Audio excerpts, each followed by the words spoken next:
네, 3인칭 시사시점. 오늘은 장해찬 청년재단 이사장 그리고 권지웅 전 더불어민주당 비대위원과 함께합니다. 두 분 어서 오십시오. 안녕하세요. 새해 복 많이 받으십시오. 새해 복 많이 받으십시오. 네, 제가 매주 월요일 두 분보다 뒷시간에 출연을 하고 있었거든요. 근데 이렇게 같이 앉아서 하게 되니까 또 좀 새로운데 오늘 잘 부탁드리겠습니다. 저희 방송 다들 아시겠지만 유튜브로도 생중계되고 있습니다. 유튜브 MBC 라디오 시사 채널로 함께해 주시면 되겠습니다. 먼저 장해찬 이사장이 가지고 오신 오늘의 첫 번째 뉴스부터 한번 들어볼까요? 네, 새해 들어서 본격적으로 국민의힘 집권여당 전당대회 열기가 고조되고 있는 것 같은데요. 네. 저는 약발 떨어진 유승민 이런 제목을 좀 말씀드리고 싶습니다. 이제 연말까지 연일 여러 매체나 방송에 출연하면서 윤석열 정부 때리기에 앞장섰죠. 사실 민주당이나 이재명 대표보다 더 먼저 더 강도 높게 또 제 입장에서는 더 징하게 윤석열 정부 비판해온 분인데요. 네. 최근에 여러 여론조사에서 특히나 국민의힘 당내 지지층 여론조사에서 한정해서 보면 유승민 전 의원의 지지도가 많이 떨어지고 있는 결과가 나오고 있고 본인도 오늘 아침 라디오나 매체 인터뷰에서 전당대회에 출마하는 게 의미가 있나 싶다라는 약간 회의적인 이야기를 꺼내더라고요. 고민을 좀 드러내셨죠. 네, 이걸 정치권에서는 이제 불출마 기류가 좀 잡히는 것 같다로 해석을 하고 있는데 출마를 하건 불출마를 하건 상관없이 이제 여당 내에서 어떤 반대파 반윤의 기수로서 각광을 받았던 그 유통기한이 서서히 끝나가는 거 아닌가 싶어서 약발 떨어진 유승민이라는 제목 들고 왔습니다. 유통기한 자체가 식품에서 없어졌다고 하는데 유통기한을 딱 꺼내시니까 유통기한은 끝났고 소비기한은 좀 남은 것 같아요 아직. 네. 근데 2월에 후보 등록을 하게 되면 만약에 그때 후보 등록 안 하신다면 소비기한도 그때 끝나는 거죠.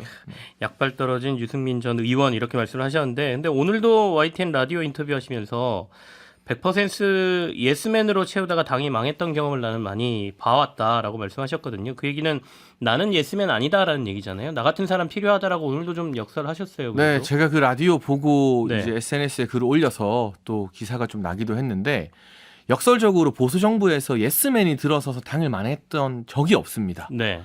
왜 망했냐? 싸웠기 때문입니다. 근데 유승민 전 의원과 함께하는 분들의 행적을 보면 이명박 정부 때는 친박한다고 회박 놓았고요.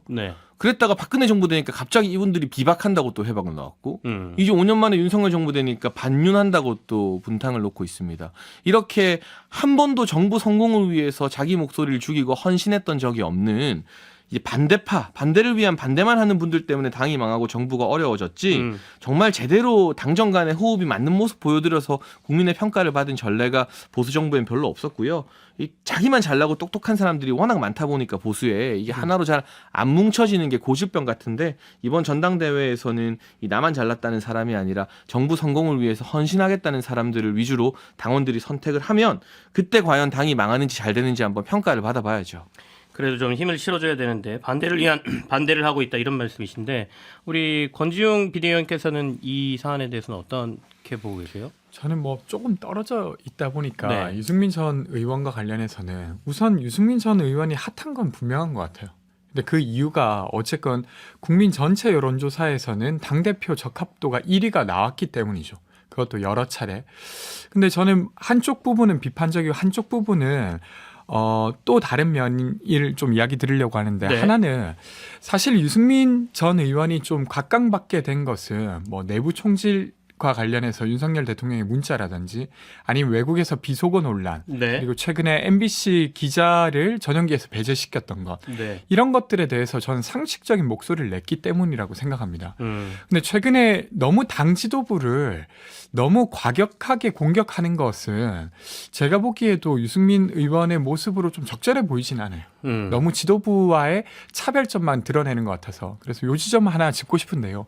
근데 그렇든 아니든 저는 국민들은 윤석열 대통령이 유승민 전 의원을 탄압하는 듯한 조치 그러니까 당대표를 매우 무리스럽게 100%로 만든다던가 이런 것들을 보면서는 그 역시 좀 부적절하다고 보는 것 같습니다. 왜냐하면 저는 사실은 윤석열 대통령의 사당화 관련한 이야기가 종종 뉴스에 나오는데 정말로 그렇게 되면 윤석열 대통령 입장에서는 당을 컨트롤하기는 좋겠지만 좋은 국가를 운영하는 데는 좋은 일일까? 이런 의문이 있어요. 그래서 지나치게 그렇게 하게 되면 되려 독이 될 것 같다는 생각은 듭니다. 근데 저희가 이제 여야가 바뀌면 항상 네. 입장이 바뀐다는 지적을 전문가들이나 언론인한테 받잖아요. 제가 들으면서 기시감도 느껴지고 또 나름 반성도 되는 게 문재인 정부 시절에 민주당 철저한 친문 정당 아니었습니까? 근데 그때 이 친문 정당이라고 해서 문제를 제기하는 분들이 민주당에는 얼마 없었거든요.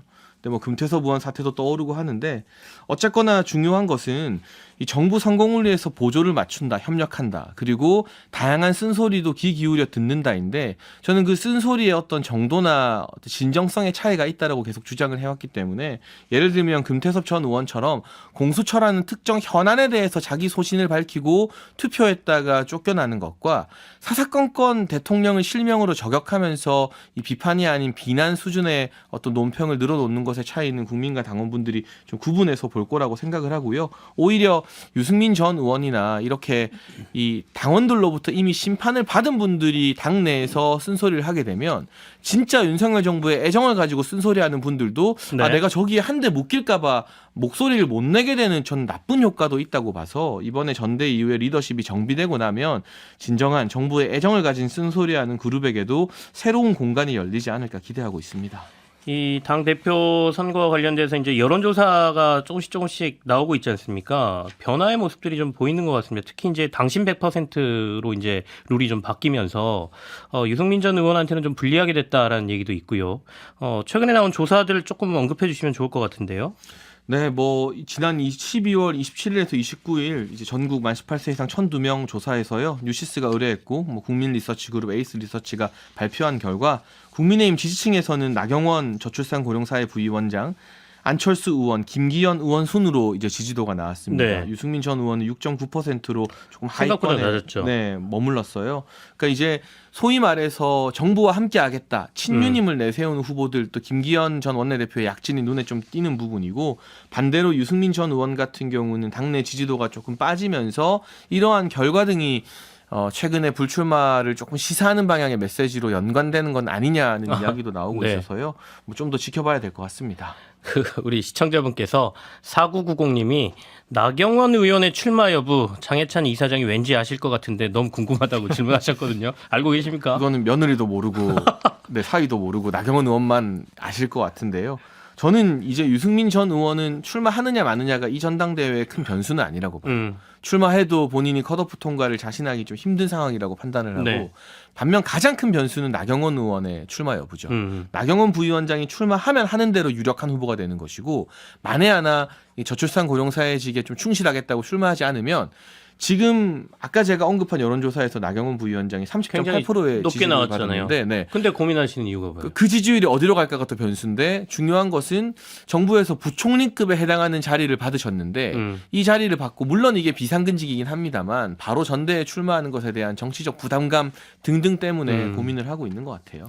그 장해찬 이사장님이 언급하신 여론조사의 자세한 사항은 중앙선거 여론조사 심의위원회 홈페이지 참고하시면 될 것 같습니다. 앞서 나경원 의원이 1등, 안철수 의원 뭐 20.3%, 김기현 의원 그다음 뭐 이렇게 저희가 말씀을 드린 내용이 있습니다.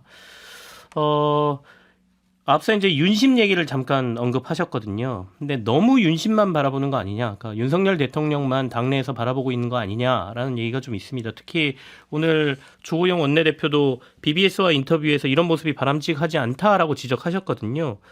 두 분은 먼저 장해찬 의원 얘기 계속 하셨으니까 먼저 얘기하시고요. 네, 저는 윤석열 네. 정부 성공을 위해서 협력하는 당대표가 되겠다는 건 당연한 전제 조건인 것 같아요. 근데 이제 주자들 사이에 의견이 다른 분들도 있다 보니 그 부분에 대한 거 하나의 강점으로 강조하게 된 것 같고요. 네. 이제 설 밥상 민심 좀 듣고 2월 달에 후보 등록하는 철이 되고 나면 본격적으로 이 당대표 주자들이 자신만의 아젠다를 좀 던져줬으면 좋겠습니다. 정부와의 소통, 호흡, 협력 외에도 좀 굵직굵직한 이슈들. 이 집권 여당 당대표는 우리 정치권에서 손꼽히는 지도자 반열에 오르는 정치인 아니겠습니까? 네. 그런 만큼 독자적인 뭐 민생이나 여러 가지 사회 갈등과 관련된 이 이슈에 대해서 아젠다를 던지는 것도 필요하다라고 생각합니다. 어떻습니까? 우리 네. 권지웅 전 비대위원께서는 윤심만 바라보는 이 여당의 모습 어떻게 보이십니까? 저는 이번 전당대회가 정말로 윤석열 대통령의 줄서기에 네. 제일 앞줄에 서는 사람이 당대표가 될 것 같은 느낌이에요. 왜 그러냐면 두 가지인데, 하나는 이준석 대표가 당대표에서 끌려 내려올 때 과정이 그러합니다.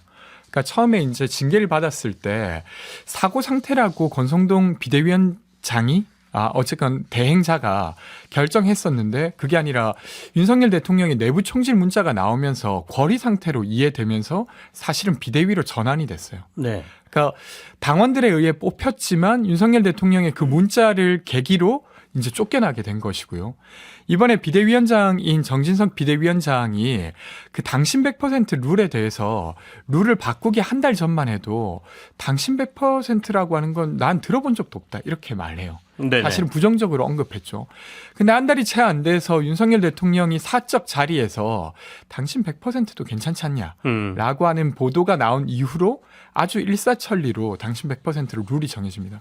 근데 사실은 그 전당대회 룰이라고 하는 건 되게 예민한 것인데, 그 국회에서도 선거법을 바꾸려고 할 때는 어느 당이 그 다수당이라 하더라도 합의를 통해서만 변경해 왔었어요. 네. 그게 이제 게임의 룰이기 때문입니다. 근데 그런 절차를 완전히 깡그리 무시한 채로 그렇게까지 바꿔야 할 이유는, 저는 누가 봐도 윤석열 대통령의 마음을 따라서 많은 사람들이 움직이고 있고, 윤석열 대통령의 눈에 밖에 나면 아마 공천받지 못하겠다는 두려움 때문이 아닌가.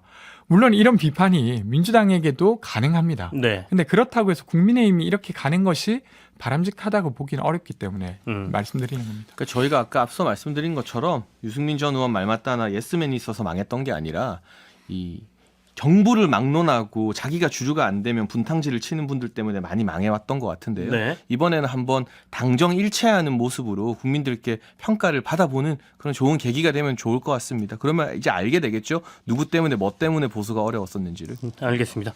자, 첫 번째 우리 장해찬 이사장이 가져오신 이슈는 여기서 마무리를 하고요. 권지웅 전 비대위원이 가지고 온 뉴스 한번 들어보겠습니다. 먼저 오디오부터 한번 들어볼까요? 새해가 시작됐지만 이태원 참사의 아픔은 그대로입니다. 정부 여당은 참사가 이대로 잊혀지기를 바라는 것 같습니다. 대통령 신년사에서도 사과나 진상규명 의지는 자취를 감췄습니다. 국정조사 기간이 채 일주일도 남지 않았습니다. 지체된 시간만큼 국조기간 연장이 당연합니다. 유족의 눈물과 호소에 정치가 진심을 다해서 응답해야 할 때입니다. 네. 목소리만 들어도 아시죠? 민주당 이재명 대표의 목소리였는데요. 민주당에선 12구 참사 국정조사 연장이 필요하다, 이렇게 주장을 하고 있습니다.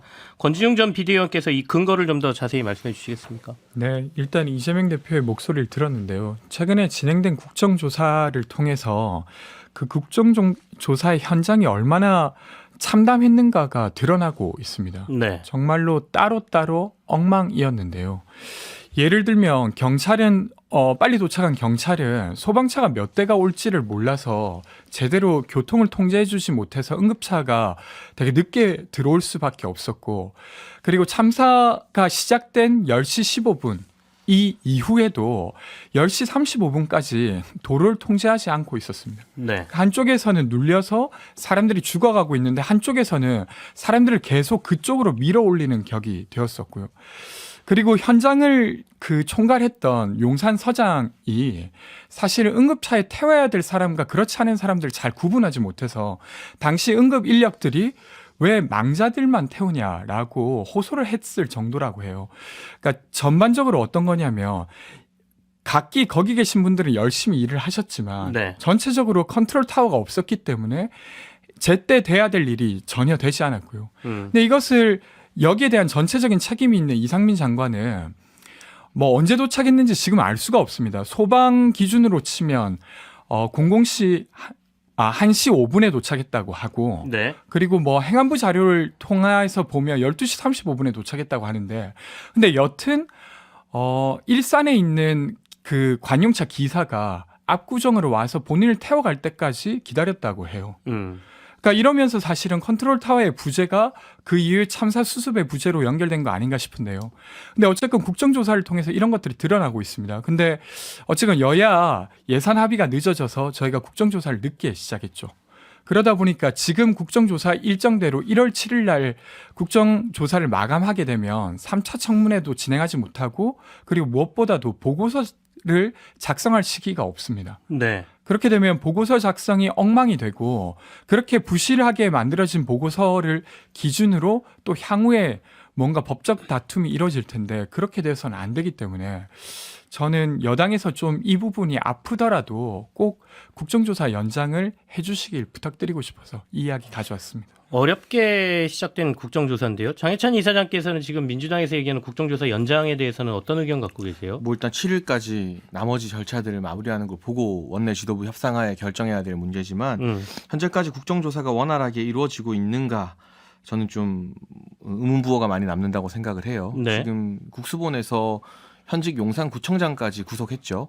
선출된 구청장을 이 도중에 임기 도중에 구속하는 거 매우 이례적인 사안입니다. 아주 엄정하고 강도 높게 수사가 이루어지고 있다고 생각을 하고 있고 이임재 전 서장 역시 구속된 상태에서 조사를 받게 되었습니다. 네. 그런데 한편 국회에서 열린 국정조사에서 그 지역의 관할 책임자인 경찰서장이나 이 구청장이 구속되어서 추가적인 수사받는 것 외에 어떤 것들을 더 밝혀낼 수 있고 어떤 것들을 밝혀내고 있는지 어떤 성과가 나왔는지 아직 잘 모르겠거든요. 그래서 국정조사 연장을 하고 싶다면 7일까지 이 국정조사의 필요성과 당위성, 여기서 국수본이나 특수본, 그러니까 경찰 수사기관이 밝혀내지 못하는 뭔가를 국회가 해내고 있다는 걸 국회 스스로 좀 입증을 해야 되는데 그게 아니라 예산안 합의가 늦어져서 기한이 줄어들었으니까 뭐 단순히 더 늘려야 한다는 것만으로는 글쎄요 과연 많은 국민적 동의를 받을 수 있을지 모르겠고요. 무엇보다 참 가슴 아픈 일 겪으신 유족분들께 여전히 참 죄송하고 미안한 마음입니다만 국정조사가 원활히 진행되기 위해서는 여당이든 야당이든 국조에 참석한 의원들의 발언과 질의권 등이 좀 공평하게 보장이 되어야 합니다. 최근에 유족분들이 너무 슬프시고 너무 화가 나셔서 그러겠지만 국조 중간중간에 너무 많이 개입하시고 이런 부분을 우상호 위원장이 제대로 진행하고 관리를 못하고 있거든요. 이 부분에 있어서도 남은 이번 주 기간 동안 국조가 진행될 때 좀 공정하게 여야 의원들이 날카롭게 질의를 하고 기간 청문회를 하면서 좀 제대로 된 성과를 낼 수 있도록 이 진행 과정에 있어서도 우상호 위원장의 역할이 좀 보완될 필요가 있다는 생각이 드네요. 7일까지 좀 지켜보자라는 말씀이고 그 안에 어떤 성과를 좀 보여달라라는 의견이시기도 합니다. 지금 이 국정조사와 관련해서 또 다른 논란 하나가 국민의힘에서 이른바 도찰 논란이라는 걸 꺼내 들었지 않습니까? 용해인 기본소득당 대표가 국조위에서 사퇴를 해야 된다. 이른바 국정조사 기간에 이른바 도찰을 했다. 보좌관들이 뭐 이런 주장을 하고 있는데 이 목소리에 대해서는 어떻게 생각하고 계십니까? 권지용 전 비대위원 얘기 좀 들어볼게요. 저는 용해인 의원께서 국민의힘 의원에게 빌미를 준 것 자체는 좀 유감이 있습니다. 네네. 근데 그렇다고 해서 이것이 국정조사를 파행시킬 만한 건은 저는 아니라고 봐요. 왜냐하면 어쨌건 용해인 의원 보좌진이 용해인 의원을 잘 찍기 위해서 그쪽에서 이제 촬영을 했고 그 음성이 아무래도 가까운 그 국민의힘 의원들의 음성이 담겼기 때문에 이런 문제를 제기했던 건데요. 저는 국정조사를 멈출 만한 사안은 일단 아니라고 보고요. 저는 현장이 이렇게 엉망이었다는 게 드러났고 그리고 그 국정조사를 보고 있는 유가족분들이 계속 연장을 요구하고 있습니다. 그러니까 되려 유가족협의회 회장 그 대표께서는 어떻게 국정조사의 장이 충성맹세의 장이 되는 것 같다. 국민의힘 의원들이 누구를 위해 충성맹세를 하려고 이 장을 활용하고 있냐라고까지 규탄하고 있고 그리고 이 이태원 참사는 국가가 작용하지 않아서 발생한 사고입니다. 그러니까 너무 뻔뻔하게 마치 국정조사가 제대로 잘 안 되니까 연장해 줄 필요 없다고 하는 말은 최소한 여당의 의원의 입에서 나올 말은 저는 결코 아니라고 생각해요. 그래서 뭐 구전까지라도 이걸 연장해서 최대한 어떤 조사를 해봤다라고 하는 어떤 국회 역할을 다할 수 있게 좀 하는 것이 저는 맞다고 생각합니다. 그 주호영 국민의힘 원내대표도 연장의 필요성이 있어 보인다라는 발언을 하셨는데 연장을 하는 게 좀 낫겠다. 아까 뭐 지켜보자라고 하겠지만 방금 전에 얘기하신 것과 관련해서 뭐 하실 얘기 있으십니까? 그러니까 저는 현재까지 네. 진행된 국조의 과정이나 결과를 보면 연계해야 된다는 필요성에 개인적으로는 동의가 잘 안 되는 부분이고요. 네. 신현영 의원도 처음에 국조특위위원이었다가 물이 일으키고 물러났죠. 닥터카 논란. 이거 굉장히 중요한 문제인데 이걸 여당에서 지적하니까 유가족분들은 왜 그 이야기를 하냐고 하십니다. 물론 유가족분들의 마음을 어루만지는 것도 중요한 과제지만 네. 여당 의원으로서 여야 가리지 않고 뭔가 그 사고 원인에 대한 진상 규명을 좀 마음 놓고 할 수 있는 분위기가 조성되어야 한다라는 말씀을 다시 드리고 용해인 의원 보좌진 같은 경우 영상 네. 보니까 카메라 기자와 마찬가지로 위장을 했더라고요. 영상 촬영하는 보좌진이 그런 복장하는 거 제가 한 번도 본 적이 없습니다. 이건 아주 심각한 문제이기 때문에 용해인 의원 스스로가 국조 장소를 본인의 정치적 어떤 이 활용하기 위한 홍보 장소로 삼은 건 아닌가 싶어서 유가족분들이 오히려 용해인 의원의 사퇴를 강하게 네. 요구하셔야 되는 거 아닌가 싶습니다. 여기서 마무리를 하겠습니다.